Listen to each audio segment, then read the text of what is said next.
Maaaring maging undetectable o hindi nakakahawang human immunodeficiency virus kung maagapan sa tamang gamutan. Kaya paulit-ulit na apela ng Health Department magpa-test, lalo't mas madali ng proseso ngayon at libre sa HIV care facilities. Nakatutok si Maki Pulido.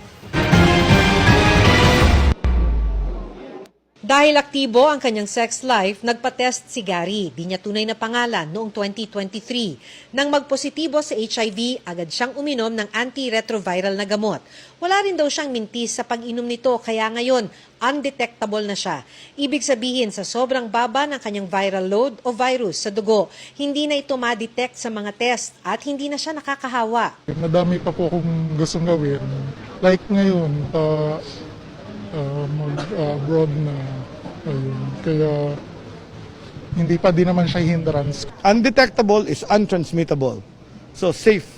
Kaya paulit-ulit na apela ng DOH, alamin ang inyong status at magpa-test. Mas madali na nga raw ngayon kasi naaprubahan na ng Food and Drug Administration ang HIV self-test kits. Libre ito sa mga HIV care facilities sa buong bansa. Kung may kaibigan kayo, kakilala nyo, at natatakot sila sa test center, mag-self-test kit muna sila. Libre rin ang antiretroviral medicine pero dapat walang mintis itong iinumin. Si Gary halimbawa, kahit sobrang haba ng pila sa San Lazaro Hospital, tsinatsaga niya ito kada 3 buwan para makuha ang kanyang antiretroviral medicine. 4 a.m. pa lang, pumipila na siya. May mas mga nauuna pa na dito halos sila dito na natutulog, ganyan. Tapos pagdating ko dito, nasa 20 above na ako. Natatapos po ako ng mga alauna ng hapon. Para hindi na mahirapan ng mga pasyenteng sa San Lazaro kumukuha ng gamot, inilunsad kanina ang patient appointment system. Ngayon, pwede nang magpa-appointment. Mag-log on lang sa patientappointment.doh.gov.ph.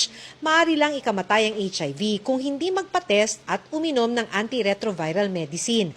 Walang ibinigay na detalye si Secretary Herbosa, pero ang confirmed Mpox patient daw na namatay ay hindi dahil sa Mpox, kundi sa advanced HIV. Para sa GMA Integrated News, Maki Pulido, nakatutok, 24 oras.